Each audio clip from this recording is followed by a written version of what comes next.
Good evening, everyone. My name is Kathy Bellavita, and I'm a volunteer with the Cottage Grove Museum. And welcome to everybody to History Pub. And I gotta say, look at this place. I mean, History Pub packs it in, right? So I have the pleasure of being the person to introduce the presenter, who is a person who really needs no introduction. However, first, before I get to that, there's some other things that I need to attend to. Starting off, first and foremost, let's thank Bart and the Axe and Fiddle for the venue and the prizes. Come on, yay. Also, our friend Jim Lockhart, who does the videoing over here. And you can watch this very presentation or share it with others later on the Cottage Grove Partners in History YouTube channel. So if you know somebody who just has to see this, send them there. And thank Heather Endicott, who is the poster creator. And also, we have some exciting history pubs coming up. Wait, these are the ones that have already happened? Anyway, these are the members of the Partners in History. Cottage Grove Museum, the Cottage Grove Genealogical Society, the Cottage Grove Historical Society, Singing Creek, the Spirit of Bohemia Mining Days, Oregon Aviation History Museum, and the Cottage Grove Library. So that is quite a group of movers and shakers who are all people involved in history, promoting history, teaching history, researching history, and making history interesting. So let's give ourselves a round of applause.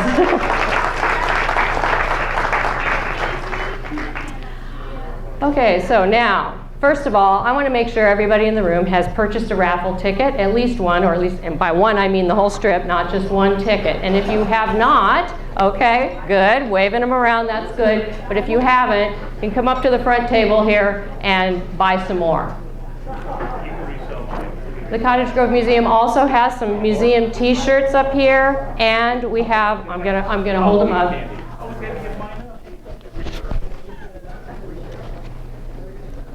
Here's a fashion statement right here, okay?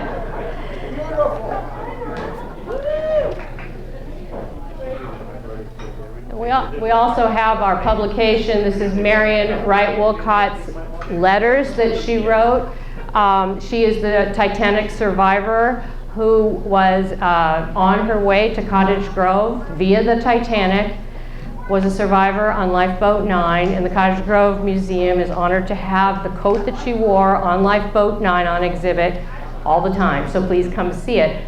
This is a transcription of the letters that she wrote. They start from her planning the trip in England, being on board the Titanic, on board the rescue ship Carpathia, looking for her husband Arthur Wolcott, getting married, taking the train across the country, arriving in Cottage Grove, and letters from Cottage Grove. They lived out on Hazelton Road. The farm is still there. So it's a very personal and really brings that story to life. So I encourage everybody to take a look, buy one, or come by the museum and take a look at this.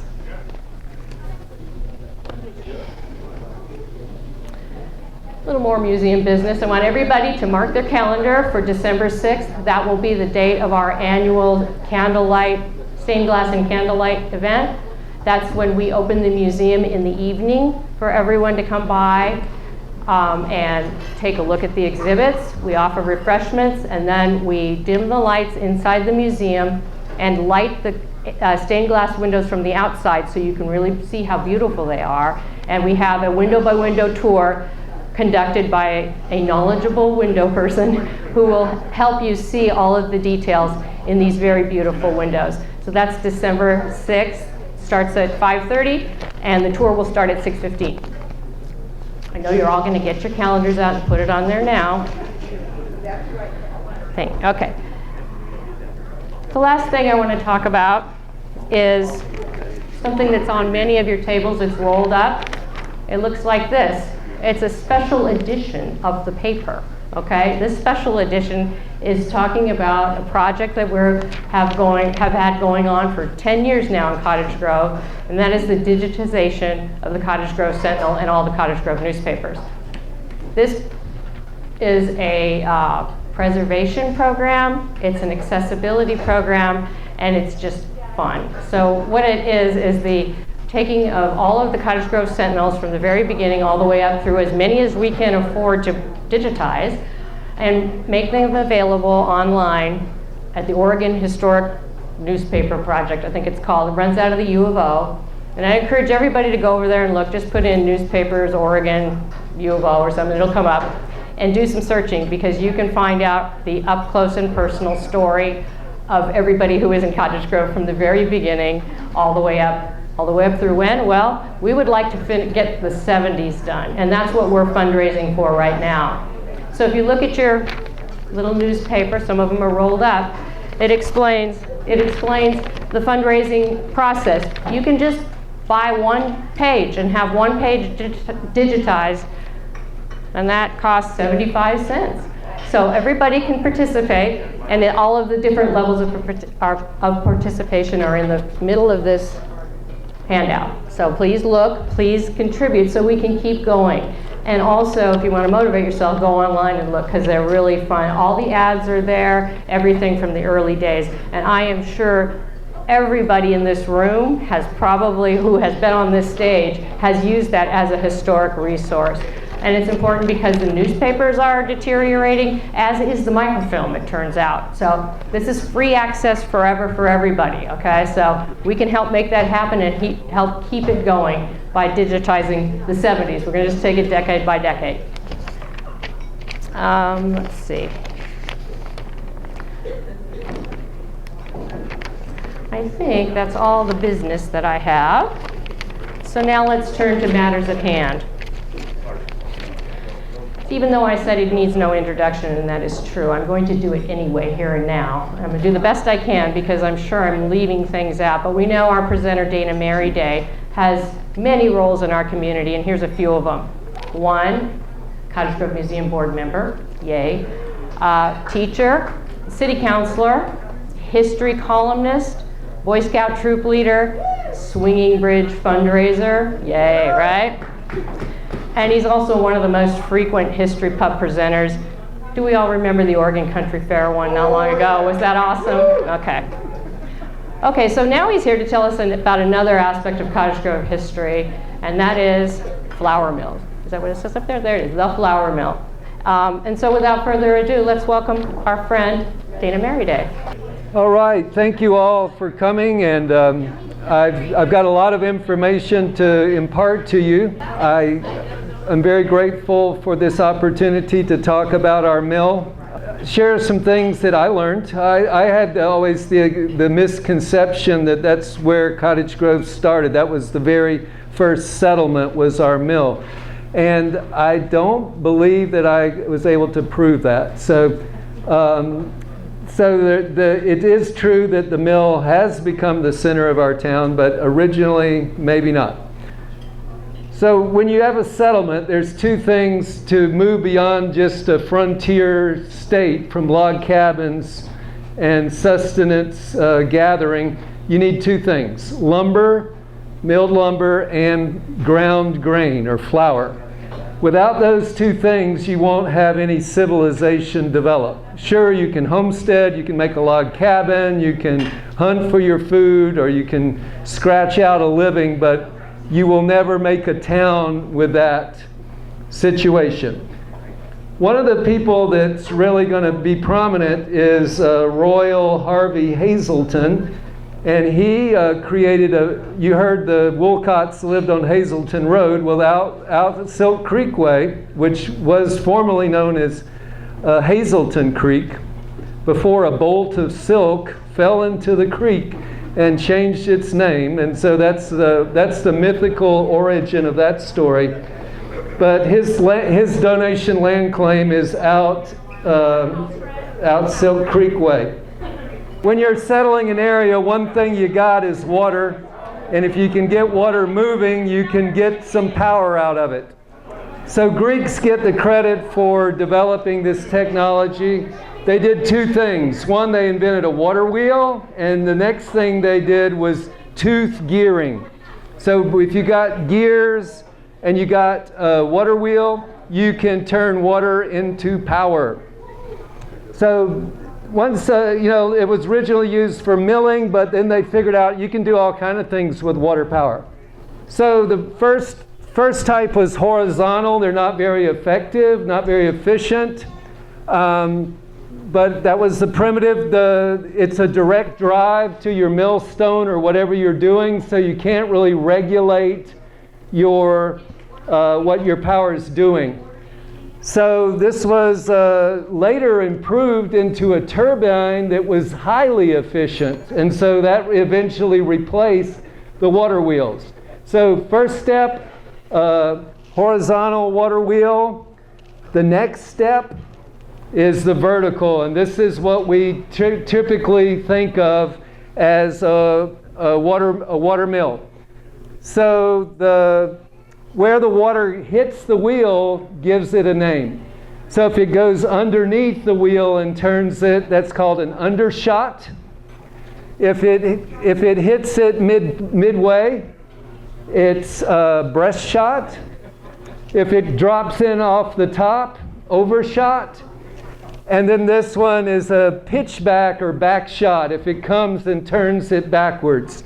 The bottom two are more efficient than the top two. So the water has to get to the wheel somewhere, and the race is what they call the head race delivers the water. The tail race takes it away after it's used. You can put a series of wheels in one race and get multiple powers. The Romans built these huge complexes of water-powered mills. And the head is the amount of fall, so the more fall you have, the more power. So the higher you can drop the water to the wheel, the more power that will give you. A pit saw is what they did before they had a water mill. And so I'm going to show you a quick little video and see if that works.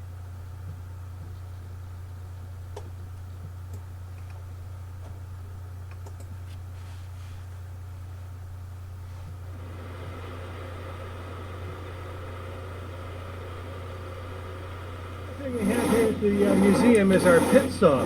So pit saws predate the water-powered mills, and you found there was quite a bit around New England, here in Maine. If you didn't have a water source, then this is what you were going to use. So each man using a pit saw, you can generate working consistently about 1/10 of a horsepower per man. So if you figure that our water-powered sawmill is about 3 horsepower, the water-powered sawmill is a lot more efficient and a lot easier to use.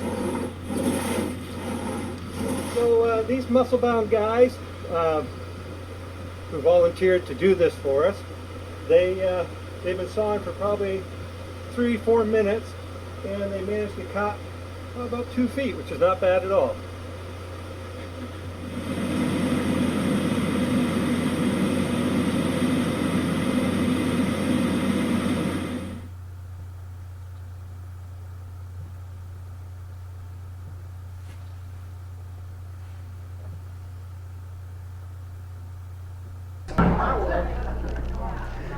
So that's and the guy on top had the easy job.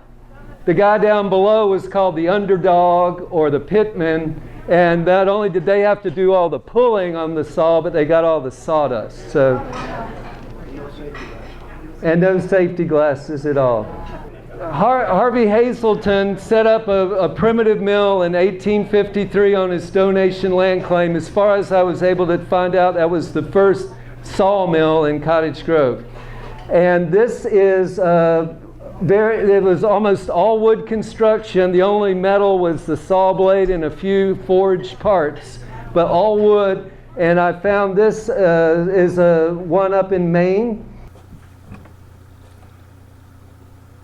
We're off the grid, no electric power. It's like life was 200 years ago. I'm Herb Crosby. I'm a volunteer at the Maine Forest and Logging Museum. We're actually 60 years old. A number of people who were passionate about the logging industry. They worked in forestry offices at the university. They wanted to somehow preserve Maine's logging history. Maine was built on water power. We had 2,000 they called them water powers back then, but we had 2,000 in 1850. We didn't have electricity. This is what we used instead of electricity. It's really simple. It's incredibly simple. We need two things. We need water, we need a flow of water, but it needs to have a change of elevation. It needs to drop a few feet. And they didn't work too well in the wintertime. In fact, this was a seasonal mill.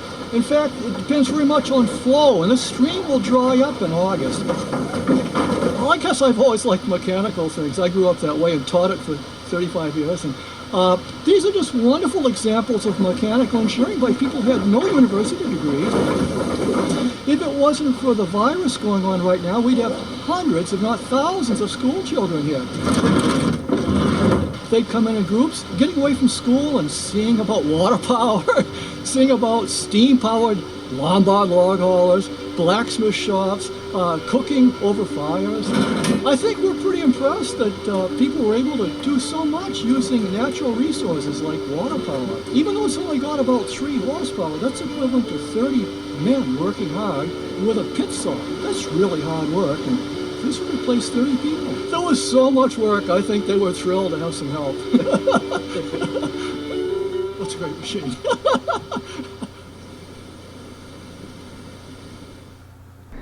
All right, so let's get into the grain. So grain or grist mills, they called them burr mills in the historical documents. The stone is very important. It's got to be both very hard and also porous, usually metamorphic rocks. They have different patterns of chiseling them out. They have to be dressed or sharpened about after every 50 tons of grain. So a very, very hard steel pick hammer, and you sharpen the edges. The stones never touch. I always thought this, wow, the stones are just grinding each other. No, you keep the stones separated, and the height of the stones is regulated. They call it tintering. Spark, if the stones touch together, they could spark, and in a mill, a spark or fire is with all that dust. It could be very, very dangerous. So this is pictures from the Butte Creek Mill, historic mill down in Eagle Point. And he, on the left there, he's dressing the stone. The miller is dressing the stone with that pick hammer, sharpening the edges. This device is how they can lift off that top or runner stone from the bed stone. Here's where a cross-section of what's going on. The bed stone just sits there, and the runner stone is the one that moves. And you have this system of getting the grain into the eye, that central hole. And you don't want to just dump grain in there. It has a little gear that shakes the grain in out of the hopper, so it can get ground. You not plug up the works, and then the flour comes out of the edges. Here's another cross section, and you can see the top stone is adjustable, and that the number 2 is called the shoe, and that's what sprinkles the grain randomly into the eye of the millstone. All right, let's put some stuff together. And the horse, which holds the hopper. And there's a power transfer that happens from the water wheel to the shaft that turns the driver, which there's a power transfer that happens from the water wheel to the shaft that turns the driver, which sticks up through the bed stone. That driver turns the runner stone, and it is balanced on what's called the cockhead. And the runner stone is called such because it is the one that's turned by the driver. There's the bonnet that sits over the stones that all of the rest of the furniture sits on.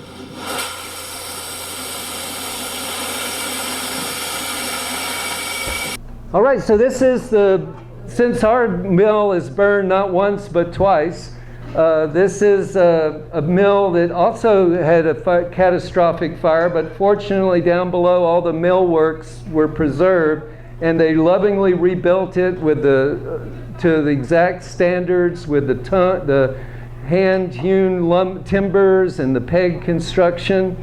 This is an Eagle Point, Butte Creek Mill. They're still operating as a commercial mill. They grind and sell their product. They're now under a nonprofit, but they're on the National Historic Register, and they've been there with this building since 1872. And Casey Woodard got us down to see this mill, and it was incredible. We got the tour. On the far right here is Bob, who's originally bought the mill and had a huge hand in getting the nonprofit established.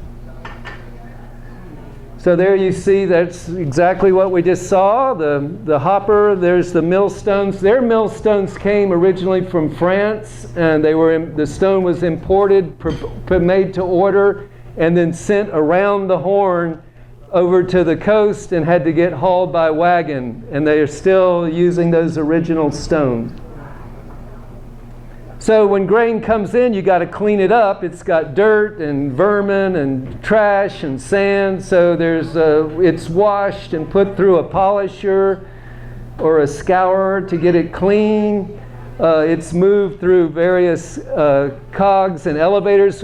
When you have the shaft turning, you can put it to all sorts of different applications. You just switch the belt, switch the linkage, and you can make the water do all kind of things. So they're on a turbine. They have a turbine down below, and it spins, and then that power is sent to wherever you want by the linkage through belts. There's a picture of the turbine down below in the mill race, and you can see all those hewn beams. This was undamaged by the fire.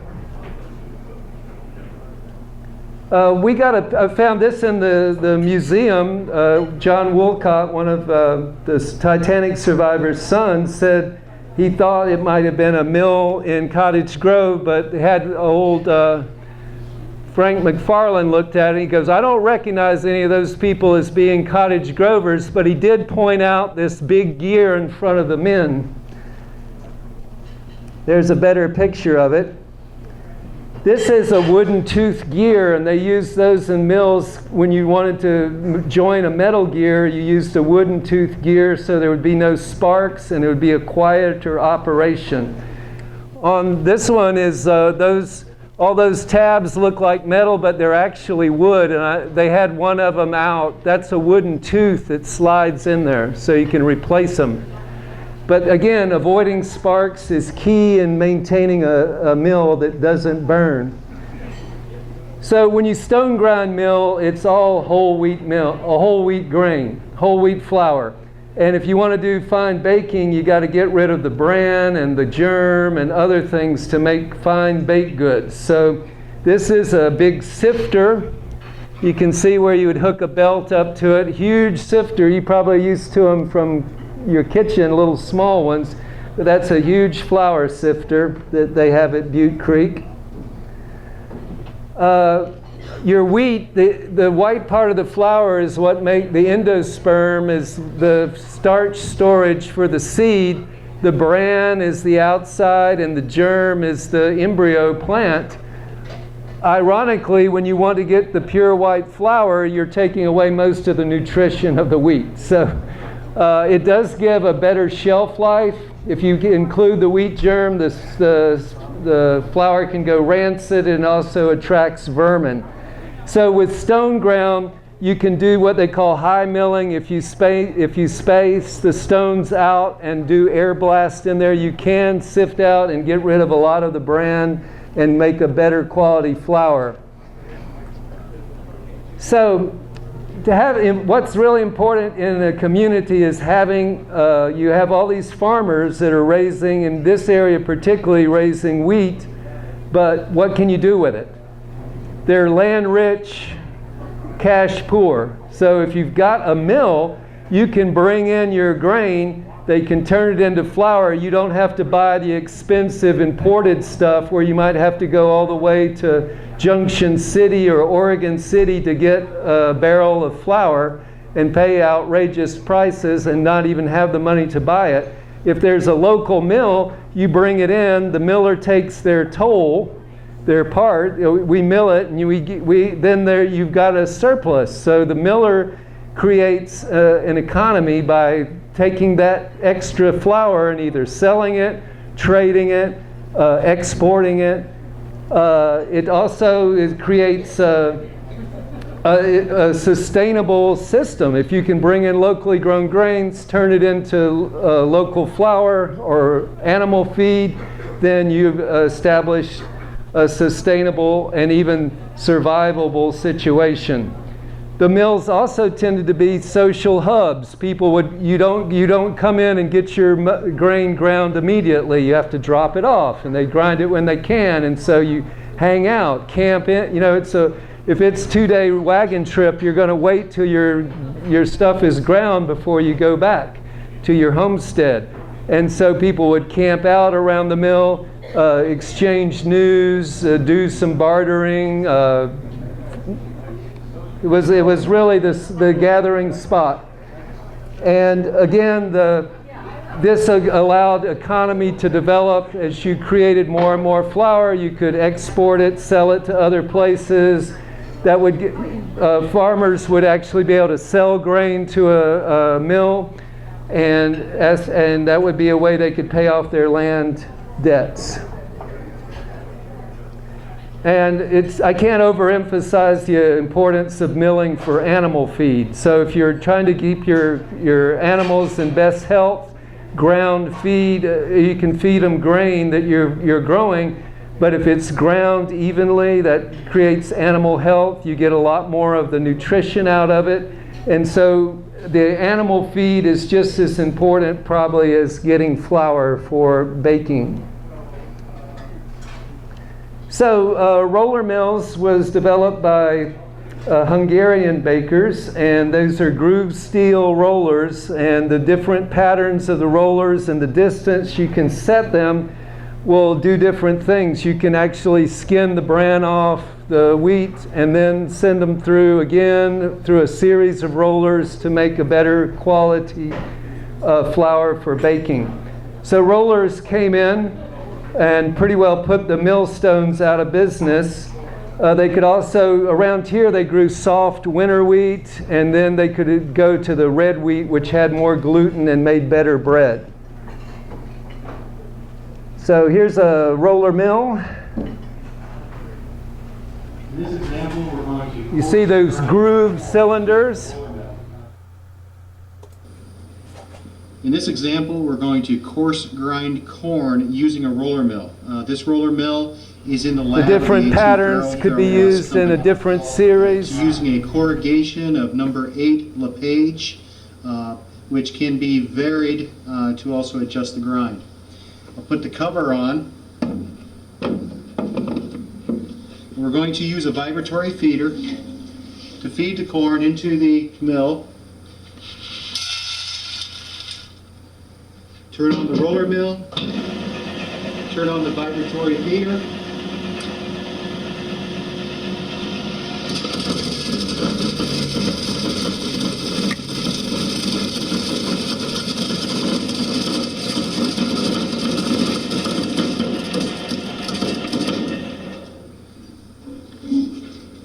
The ground corn comes out of the bottom in a drawer, which I'll put to the pan.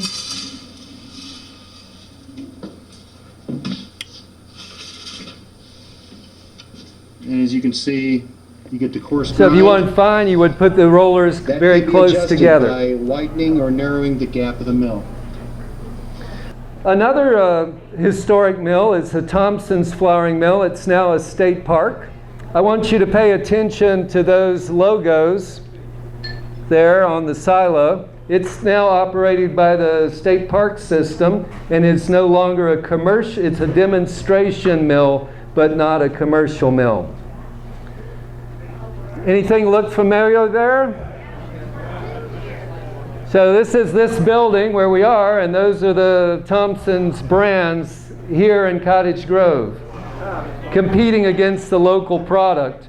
Move over, Coca-Cola.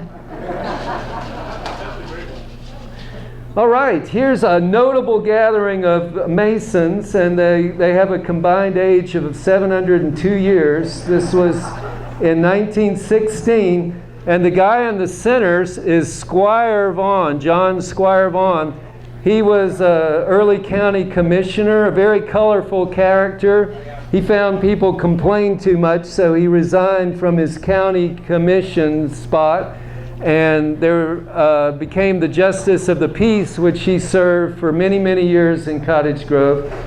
And he was also our first miller. He's listed in the 1860 census as a miller here in Cottage Grove, or in Coast Fork as they called it at that time. He was very, very even-handed. He didn't matter whether you were rich or poor, he treated you equally.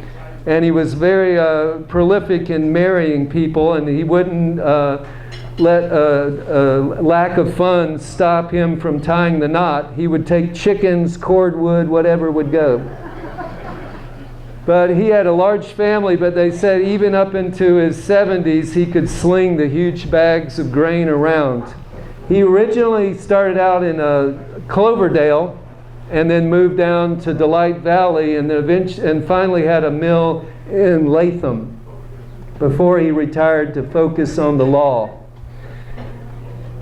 Here's a question. Eugene Skinner, I don't think the dates exactly lined up, but apocryphal Royal Hazelton went to the gold rush and came through this area and staked a claim on Skinner's, what is now known as Skinner's Butte. He laid out logs, according to his account, where he wanted to build a cabin. But he said, well, this is nice, but I'm going to keep looking. And when he came back to that location, Eugene Skinner had already built a cabin where he had claimed.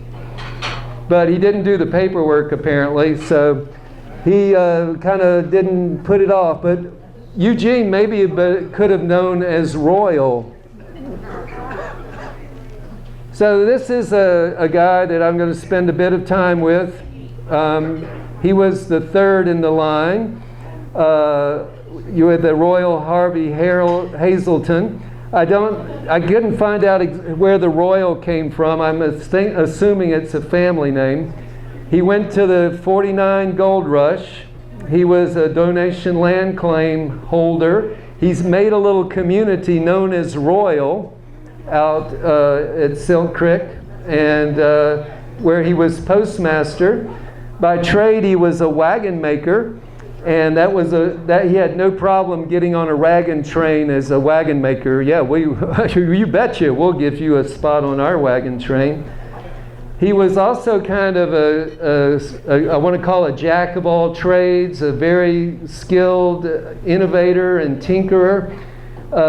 He also set up a mill for grains. His first mill was a sawmill, however.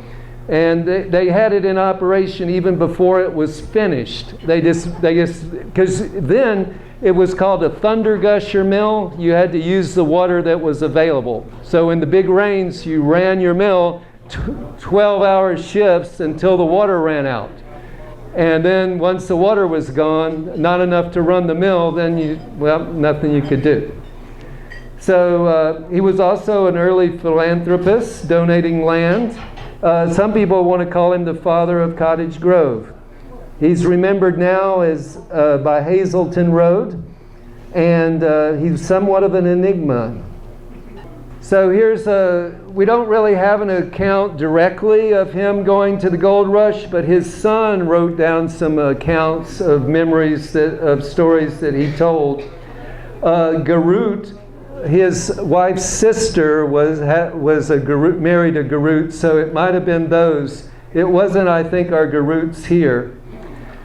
He didn't have any luck on the on the mining, but he did see that the West Coast would be a land of opportunity and made plans to come back.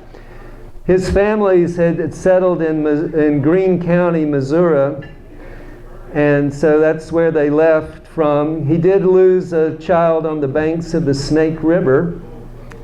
His father apparently went on the gold rush, and he died on ship coming back outside of Baton Rouge. He married Martha Ann Reynolds in 1839 in Missouri, and they came by wagon train. Royals, they got to Oregon City, and wife and kids stayed while he went out prospecting for land. And John, who was 9 months old, is the one that wrote down his remembrances 70 years later.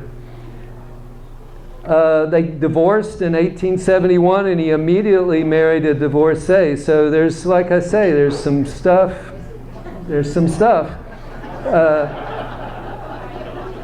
He also had one child. Roy was born to his second marriage. And there is in the Eugene paper was the divorce granted. So here's his land claim out in Silk Creek. I see it's right next to the Turpins, Holly. So you got the Hazelton, Royal Hazelton, and that little Royal there is his town that he made. Had a post office and a school. The post office was established I found in 1887, which is also the year he died. So he wasn't long in service as the postmaster, and it closed in 1899. And again, the bolt of silk falling into the creek is what supposedly gave the name of Silk Creek. It was also the site of the Royal Academy. So here's the picture of the old home place, the Hazelton home place. It was photographed by a descendant in the mid-70s. And here he is listed in the 1881 directory as owning a flour mill run by water power. He also, blacksmithing, wagon making are carried on by Hazelton and Carey, which was right next to the mill. So this wasn't in Silk Creek. This was downtown, Cottage Grove, or Slabtown. He insisted on teaching all of his children a trade, so like I say, he was very skilled. So his first mill wasn't grain, it was the Thunder Gusher lumber mill, and they started out building it in 1853, and my understanding, if you read Golden Was the Past, that he had the mill right on Silk Creek where it runs into the Coast Fork. And that's what I found out was not the case. The first mill was out in Silk Creek, and he operated that. They don't know exactly where it is. They think it's on one of the tributaries of Silk Creek. It had an overshot wheel, and Levi Gear was it was the son of one of his partners, Samuel Gear,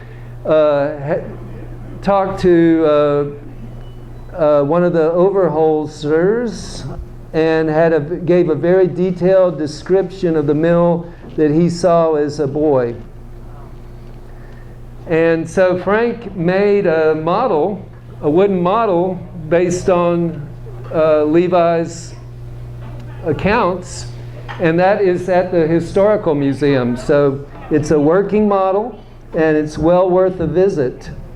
These, again, almost entirely wood. Overshot wheel. They made a wooden flume to deliver the water when it was available. And when it was available, they ran 12-12. So one need for a wagon maker is lumber. So that's, I think, why he wanted to get that mill going, so he could practice his trade as a wagon maker.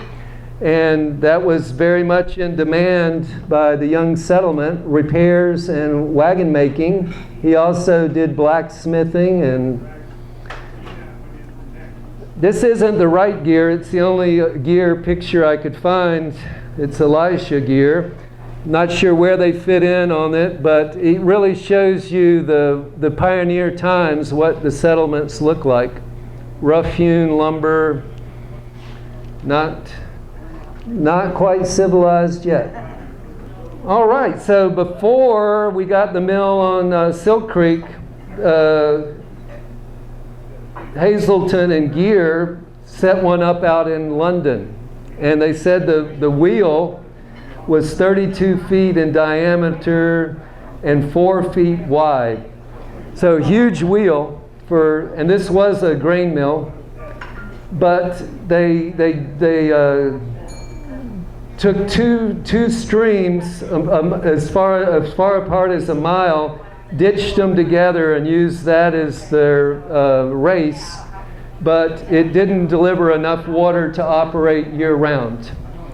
So in 1870, they moved their equipment to the present site. So 1870 is the earliest documentation of a mill activity in the current location. So now we have a whole river available, and you think that would be enough? Well, not so fast. To harness that river, we need to have a race. And so Hazelton went around and got a deed from all the property owners for a 6-foot easement across their property. The properties along River Road extend to the middle of the river. So I see Nola here. Her lot line is in the middle of the Coast Fork. And so this was an easement for a 6-foot wide ditch across all the property owners. So to get that flow, you need a ditch. So you can see there's Silk Creek right here, and that curve around is the race that was dug, and it was dammed. The Coast Fork was dammed down below the Chambers Bridge, Railroad's Bridge. If you go there today, just south, you can see the concrete foundation of that dam. So dam the river, got the easement, created the race, and then here is the flume for the mill. This is in 1893, the first Sanborn map that we have. These were done for fire insurance purposes, and they're one of the historians' best tools to locate where things were and what things were. If you look down here, there's a wagon bridge that connected to what is now known as Adams Avenue, but then was known as Bridge Street. And it was just some logs with some planks on it, not fancy, but there was a wagon bridge. So this is Slabtown. If you notice Main Street, that was Main Street, not River Road. So here's a deed book H with Hazelton. He made the agreement with Martin O.P. Adams. It said J.W. Curran, which I believe was John Wadsworth Curran, but J.P. eventually lived at that address. Wharton Wallace, Spare, Underwood, and others. A ditch not to exceed 6 feet. And here's some more legalese. It was parallel to the east side of the fence, standing on the west side of the highway. This was the old Applegate Trail, Territorial Highway, Pacific Highway. What is now known as River Road served all of those purposes in the course of our history. And it probably originally was an Indian trail, but that was the way the west side of the Coast Fork was. All of those territorial highways and the Pacific Highway for a while. So it says that the ditch and cover the same in good substantial manner, suitable for the crossing of teams, etc., and keep those in good repair. So anybody that's property was affected by the ditch had to have a bridge or a crossing across it so that they could get to their property. It also said that the ditch should be a retaining wall or planted to maintain the ditch for the purpose of conveying water to the present site of sawmill on premises of said Hazelton, for grist, flouring mill, and other machinery that is a good and substantial grist mill shall be built and completed as mentioned above, to do custom work on or before the first day of August 1972. So our mill is born. Here's a drawing that shows us the mill race. There's Chambers Railroad Bridge down there. And the dam, it goes diagonally across River Road or Main Street at that time, follows it along, and then makes a little loop and comes into the mill, which is number 5, I believe. Yes, well, that was his sawmill. I guess he was double dipping there, had moved his sawmill into town and was also grist milling. Sam Gear was his partner on this mill. Here's a picture of the dam. Gear made the first one like a beaver dam. He weighted down all these fir brush with rocks, but later they made a more substantial wooden dam. Here's a better picture.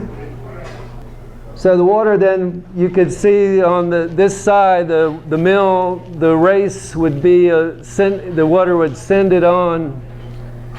You keep enough back and you can keep a constant supply of water. So you can mill at any time. You don't wait on the rains or the chances. So it also created a very popular gathering place, swimming hole, the dam did. Here's 1903, some gentlemen wading in the pond. I believe there was a diving board at one time. But when you put in a dam, you also slow down the current, the silt, and sediment drops out, so it gradually filled in and it was not suitable for a swimming hole forever. So the first mill, I believe this says the old mill, and that's as best I can tell, this was the first innovation on the current site. It says it has a 12-foot overshot wheel, but we have no pictures of the wheel itself. Here's another shot, another picture, and you can see the water coming down back into the river, having fulfilled its destiny. Here, I found no documentation. This was in the files. So it shows two flumes coming out, and one of the old Sanborns shows 2 turbine wheels, so that might be from that time. Again, was not sure of this one either, but it was in the file on mills. Hazelton did have property in town, and he donated land not only for the first church, which was the Templar Lodge, that the lodge met upstairs, and down below the Presbyterians and the Methodists took turns sharing the church room down below. They would trade off. He also donated the 2 acres to the land to build the first school in Cottage Grove, at 2nd and Adams. He also gave land to the Seventh-day Adventists for their school, and they made the Royal Academy. This was out at Silk Creek. Here's some pictures of those folks in the Royal Academy. And enter Robert McClary Veach. He's one of our heavyweight Cottage Grovers. He served as mayor 3 times. He was our representative in the Oregon legislature and state senator as well. He was one of the first graduates in Oregon State when it was known as the Corvallis Academy or College. But they consider him one of the first graduates. So he, in 1881, acquired the mill and began making improvements. One thing it's noted in the paper that he installed roller mills. So he got rid of the millstone and went to the roller mills, which were more efficient. There was also severe flooding on the Silk Creek that heavily damaged the mill race, and so he had to take care of that. He had plans in 1891 to update the foundation of the mill, and then our first fire, that was March 21st, the flouring mill burned. The miller, James Lamb, I believe, escaped, owned by Honorable Veach. Loss estimated $10,000. Plans to rebuild. Said there was no appliances to fight fire. In June, he's announcing he'll rebuild the mill with roller process. They anticipate being able to produce 50 barrels of flour a day. And by August, they were laying the foundations. And November, moving quite along. Long's mill started up, so he's got a competitor. Long, what's that? What's up with that? Oh, Long's Georgetown Mill. So it shows up on the Sanborn map in 1893, Long's flour mill. Also capable of 50 barrels a day. No watchman, lights by lantern. Again, these are for fire insurance purposes. It's got 5 bolting machines. That's where you run the flour through silk cloth to sift it out. 1 purifier, 4 cleaners, and 1 flour packer. So by 1891, he had this mill in operation, and that's just to the east of the tracks in what was known as Georgetown. So this is from the 1899 directory called Souvenir, and it's highly flour language because whoever subscribed probably had to pay to get in there. And you notice that there will be found the purest and freshest of groceries, finest brands, offer special inducements to the trade at all times, enjoy a large patronage. So it's very flowery language, so you probably had to pay to get in there. In 1897, he was putting an addition, which would be a grain elevator. And you can see there, that little nub there at the bottom, that's where he added on.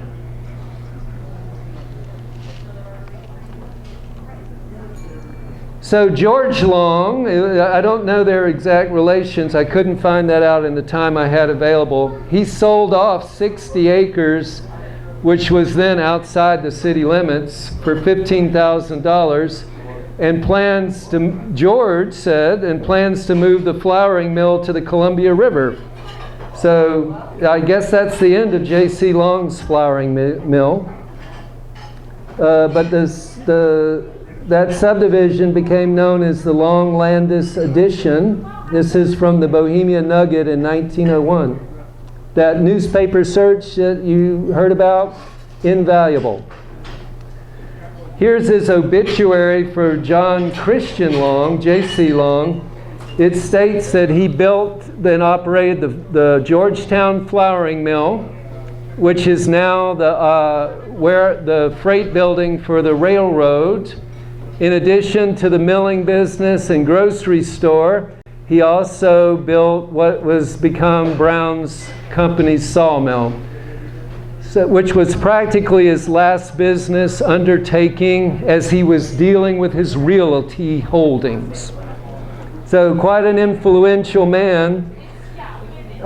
he might be a good subject for a history pub in the future, just himself. And the Masons carried him to his final resting place in the Masonic Cemetery, now known as Fir Grove. And here's that building after it. You can see it has the tall place for the milling machines and the bolting and the grain elevators. But at this point, the picture, it is now the freight depot. That's on the 1903. So Georgetown. So number 10, that big area, that was the big rail yard and lumber mill. Mill Street was known as 10th Street, and number 11, that is Georgetown, and then this is Landis over here. So Georgetown is still on the Platts. Where's Main Street today?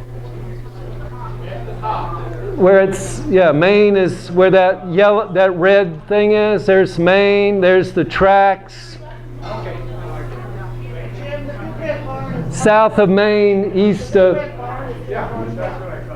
Georgetown. And there's the assessment improvement to Georgetown on Mill Street, again 10th Street. An artifact showed up in the museum, and I'm not sure exactly how Deb Monsiv knew about it, but this is the backing of a quilt.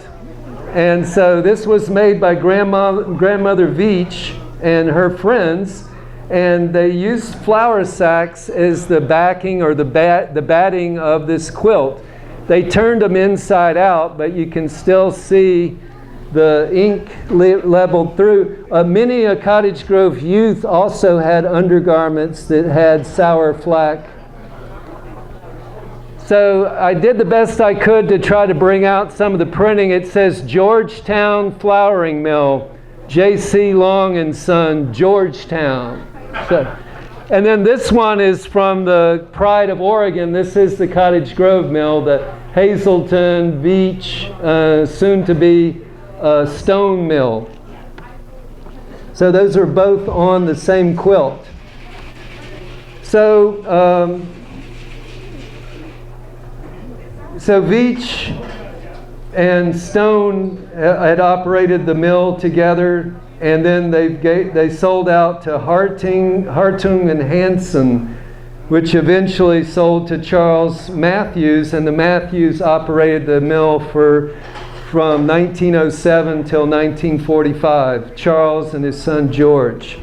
But these are just some ads from the old newspapers, and again, that the ability to search the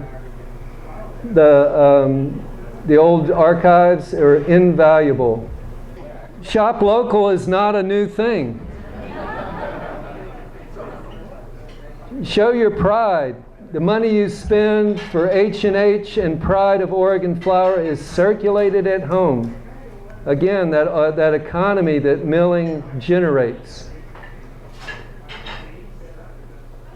So here's a mill scoop. I don't know if that was a promotional item, but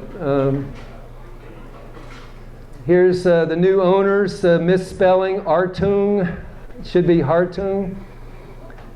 Purchased the mills, whoops. I love the way they go, special attention given to farmers' gristwork. We pay the highest market price for all kinds of grain. So it's local economy. Courteous treatment, square dealing. Secure your patronage, we will have it.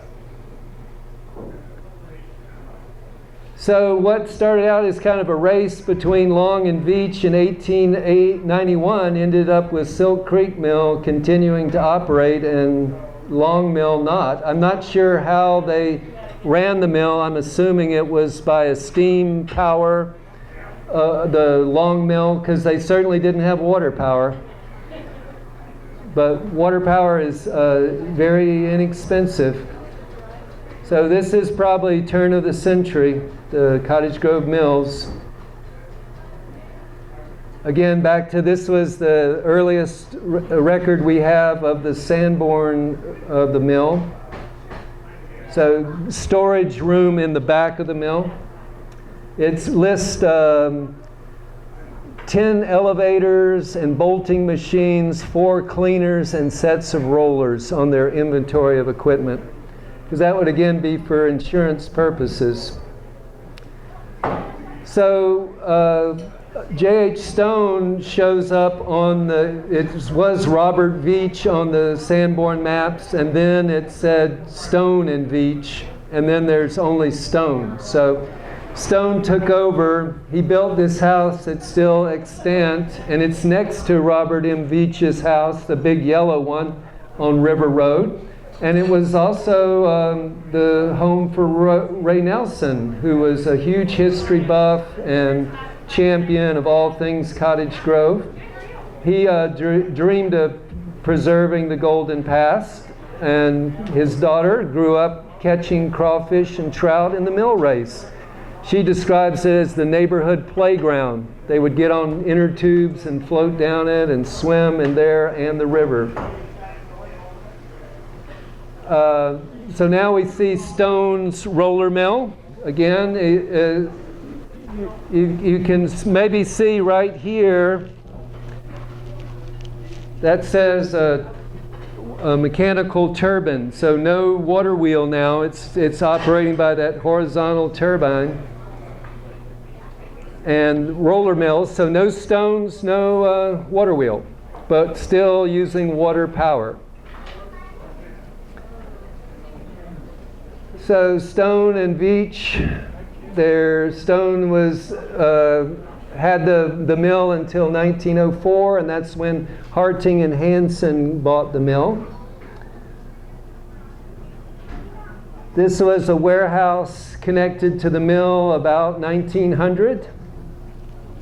You see on there, flour mills, Cottage Grove flour mills.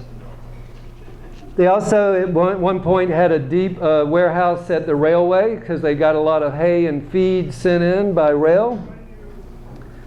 There's the water coming off out of the race after it's done its work. Here's a 1903 Sanborn. You got a good picture of the mill race and the crossings. You see on the mill race there's bridges to get across to people's property. And again, this was Main Street.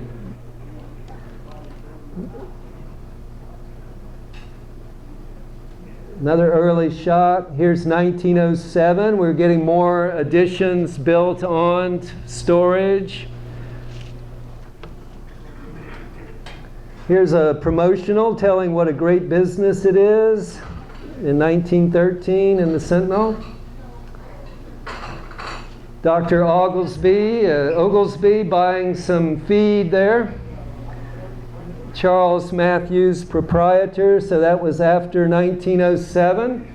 He bought the mill for $10,000 and had everything. He was up in Michigan where he was a miller. Had everything shipped in a rail car, they called it an immigrant car, including a Studebaker wagon and horse, and an uncle that was to tend the animal, all for $50 to get here. He soon had more work than he could handle, selling pride of Oregon flour locally, and especially up to the mines, and he would buy all the grain he could get. The turbine that got installed by Charles Matthews came from the Rouse lumber mill, but originally it started out in the Black Butte quicksilver mine. So a good turbine, just because one operation shuts down doesn't mean you can't use it somewhere else. So the Rouse mill did a lot of the lumber that built early Cottage Grove. Orders promptly filled. They're encouraging you to order ahead before the wet season sets in, so you'll have your lumber ready when you're ready to build. Here's another nice view. Notice how bucolic the area is. We'll see some pictures of River Road, and it's literally a trail. You see it. You see this big, wide, 60-foot right-of-way today. And you see all these pictures with businesses and houses on both sides of River Road. And you say, how could they fit that in? There's no room. Well, one of the reasons is it was a very small road. Country lane.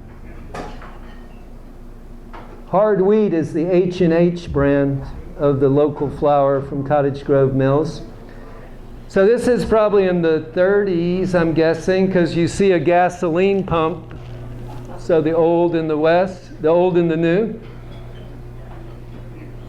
They look like the building is getting a little dilapidated. They need some paint on that. Here's 1920. By this point, son George Matthews has gone into bought the mill from the dad, and they are. He describes it of teetering on constant failure. They were always buying stuff, and prices would go up or down, and they were barely making it, and just hand to mouth.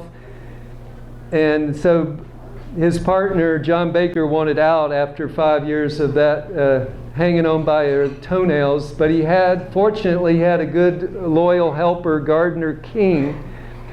And he stuck with him. And they said they quit making flour in 1922 because it was readily available from big mills. And so they just concentrated on grinding animal feed. Here's another talking about another promotional business article from the Sentinel, 1928. This is an account from George talking about how he made the mill a real showplace. Particularly, they had a mill pond. They put pretty flowers, grass, ducks, geese, peacocks, and deer. They would put Christmas tree up on the top of the mill and light it with colored lights. And they also did they had their own generator at the mill, so when the regular power went out, they always had it. And he regrets selling the mill in 1945. He said, we should have kept it. It was such a pleasure to be around. So they sold the mill to Mr. Roy. That was in 1945. And there's a bill. He's still carrying on with the pride of Oregon, but not flour, but feeds. Phone 80.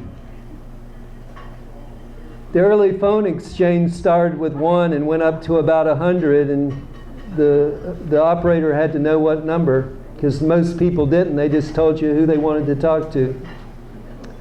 Here's showing the mill pond in 1948. Hard-working crew, 1947. Those big sacks of feed. And tragedy, March 17th, 1949. Not the way you want to celebrate St. Paddy's Day. Early morning fire. By the time they got there, it was all, they couldn't do much. They were able to save a few of the outbuildings. A warehouse full of hay was saved, and a gasoline tank, I believe. Here's what's left, so not much of the original structure. They did continue on and continued rebuilding, grinding. I believe at some point they switched to an engine to turn there, and they did not rely on water power. So here's another aspect of our mill. It was the first place electricity was generated because you mill by day, and then at night is when you need electricity to light the street lamps. So Andrew Nelson, Nola's granddad, had gone to the Chicago World's Exposition and had seen electricity demonstrated and got all excited about it. And so he came back, got a dynamo, hooked it up to the mill, and they lit up Main Street, which again is River Road, 50 candle lamps. And also then from there he actually developed that into an electrical company and sold subscriptions. So that was in 1895 that the first experimental dynamo went in. And there's Mr. Andrew Nelson. So I'm going to talk now about the mill race because, again, for the residents, this was a very way of life phenomenon. Here's a picture of the mill race. So this is about at the J.E. Young House looking north. There, again, look at River Road, just like a dirt trail. There's the race and then the board sidewalk. And you can see the crossing right there. That would go into the stone house. That's how you got across the ditch. Yeah, we're looking south. And here's a picture of the mill race. Notice how it's boxed in. That's the retaining wall. Here's the mill race when it flooded. And remember that it caused a damage at one time. But again, look at River Road. Just a little dirt country road. And here's some hijinks, some high school students. I don't know if the kids actually got dunked into the mill race, but it sure looked like that's where they were heading. Some sort of initiation, no doubt. So at some point, they put a water wheel on the mill. I'm guessing it's early 60s, but it might be earlier than that because the race was gone by 1959. So I don't know exactly when. This came out of a scrapbook, so they didn't put the date of the article, but the volunteer firemen made a wheel, so you can kind of see it there. And at Christmas, for Bohemia Mining Days, it was lighted by Roy Nelson, so it lit up. He got really excited after a visit to Disneyland and also lit up the mill race in season. Now here's a sad thing. One of the neighbors had a little 2-year girl that was under the supervision of her older brother, and she wandered off and drowned in the mill pond. And so this was very sad and tragic. 1957, I do want to point out that it was not in the mill race. It was the mill pond. 1959, there was quite a bit of disagreement about the mill race. W.A. Woodard bought the rights to the mill race and made a very strong point that this is a danger to youth to have the mill race. The mill owner at the time, a Simonson, also complained that people were throwing garbage into the mill race. They were using it as a way to dispose of refuse. And so since they weren't using the water power anymore to operate the mill, Woodard said, well, we're going to make this safe. So the hole was put in the dam that lowered the water down, so there was no more water flowing through the mill race, and eventually the dam was taken out. The mill race was it was just an open pit. There was no agreement as to who was responsible about filling it in or not. So according to NOLA, it stayed in a disreputable state for some time. Woodard did give the deed of the land to the city, and I didn't follow up with that. I ran out of time, but I wanted to see what the final decision was on whether they accepted it willingly and agreed to fill it in or not. So there's a picture of a hole in the dam that allowed the water to seep out. And here's the dried up mill race. The article has quite a few opinions, both pro and con. Some of the pros was the water in the mill race could be used for fire protection. It's beautiful scenery, and just the habit of having it there all those years made the people feel sentimentally attached to the mill race. The cons were it was a danger to youth, trash in the race, not used for water power anymore, and there's rumors that someone coveted the land. when they wanted to put a bike trail, a bike lane on River Road in 1977, they came to figure out they didn't know exactly where the right-of-way lay to River Road. So they had to look back on historical records. This, again, is a very old route. It was been used as the Applegate Trail, as the territorial highways, and as the Pacific Highway for a while. It's marked on the old Sanborns as the Pacific Highway. So they went back and found out that it should have been a 6-foot right-of-way, but the surveys in that time often referenced people's cabins and physical features that were no longer available. And so some of the right-of-way was in people's yards, and there was no real agreement. So they had to sort it out and decide, okay, well, we're going to establish this right-of-way. And they had the 5 feet from the mill race, and they tacked that on. The mill race deed was added to the right-of-way to make it 60 feet.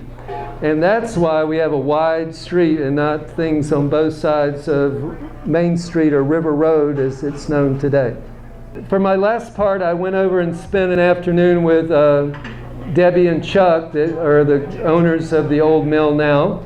And they shared a lot of stories and memories. This is in the old part of the building, and they think some of these timbers, they're massive timbers, could have been salvaged from after the fire and remilled. And so they believe those might have some historic value, but are not positive. They found these things when they were doing some renovating, just tucked into the walls. And you can see they're established 1870. Who was there in 1870? Royal, Harvey, Hazelton. So they said that in 1979 there was an owner that didn't have much sentimentality. He got rid of a lot of the old stuff. He pulled up the old wood floors that were all divoted by people wearing cork boots and poured the concrete floor. And they had a commercial scale there for many years that when people would bring in loads of grain. They also had a big grain scale that they would weigh the football players in all their pads, and large patients would get sent down to them from the doctors that couldn't handle them on their regular scales. So they would weigh them on the flour scales. They showed me these stones that people brought in that said these were part of the old millstones that they had broken up and used in foundations for porches and houses, but they brought them back into the mill. So this one definitely looks like it has a part of the eye on it. They'd been using roller mills so long, the millstones were long gone. This was the side of the mill pond, and it's been filled in with broken concrete from a construction place. The mill race was also eventually filled in too, but by whom and at whose expense I was not able to find out. There was also a bamboo forest there in the 60s and 70s that kids loved to play in. Another fire victim, there was a 100-year-old barn that shows up in the general. That barn off to the left of Buster. You can see the outline there of where it stood, but it burned in the early 2000s, and it was a very, very sad event for a lot of old-time Grovers that grew up playing in that barn, in the hay and in the rafters, maybe having their first cigarette. But it was a real, they said all these old guys were over there, gosh, they were so broken up. It was like losing an old friend. This area has been enclosed, but at one point this was a drive-through, so people bringing in stuff to be milled or to pick up stuff that had been milled, or just getting big sacks of feed, you could drive through the mill. It's since been closed in. I want to say counterintelligence. In talking with the owners, it's always great. If you haven't ever been to the old mill or haven't been there lately, you should just go in and soak up some history. But they know so much. They're like a clearinghouse of pet, animal, agricultural. I call it counterintelligence. So when you go in there, you can find out so much stuff. And that's what they said over the years. When they first came to town, people were like, oh, you're from away. You know, they're not very trusting at first. But the longer they were there and the harder people saw that they were working hard and trying hard, they gradually opened up and started sharing stories. They say there's so many people that are multi-generational. Their grandfather did business there. Their father, their third and fourth generation of people that come to. They used to have big bonfires out on the mill pond for the spirit of the Cottage Grove team spirit when they were going to have a big football game. War brides brought in their extra vegetables and sold them. Mr. Matthews helped them sell it for some bread and butter money. And that still continues. You can get delicious organic produce there, and that started out under the Matthews. There was, in the old mill part, they said you can see on the wall where they had all these railings, and that was to keep people out of the machines, because when you're working in the mill, it kicks up so much dust, you can't see anything. And so they would have all these rails to keep you out of the machinery so you didn't get sucked in. And also a lot of white lines on the floor, and also that people would know where to be, because you have all this dust being kicked off. If you ever had a breakdown, then they would say it would take several days for the dust to settle.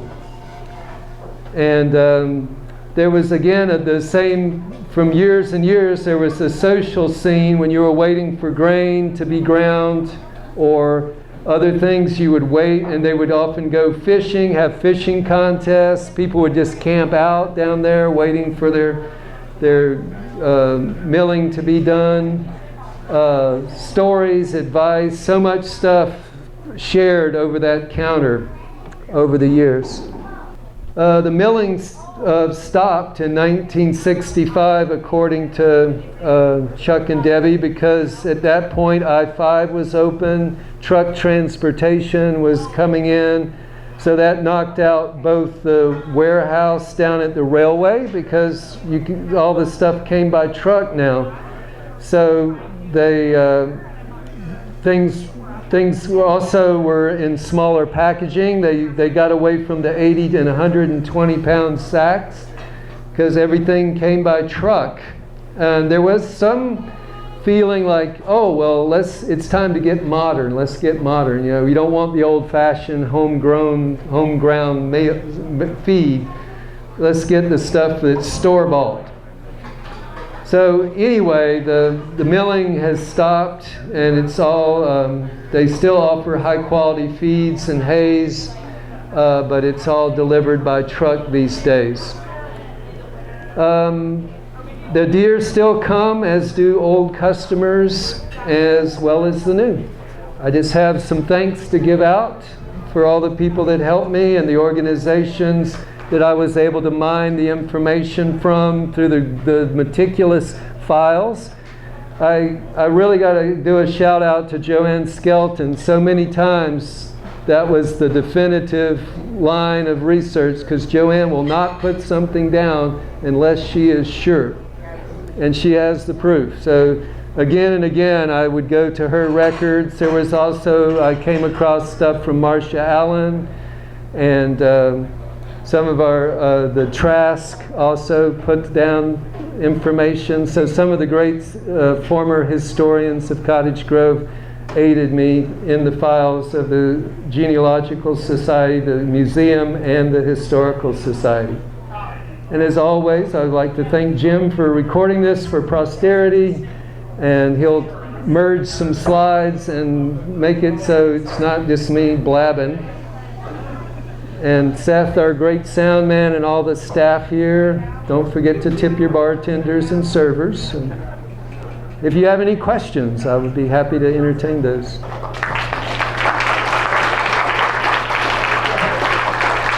157 years of history, yes.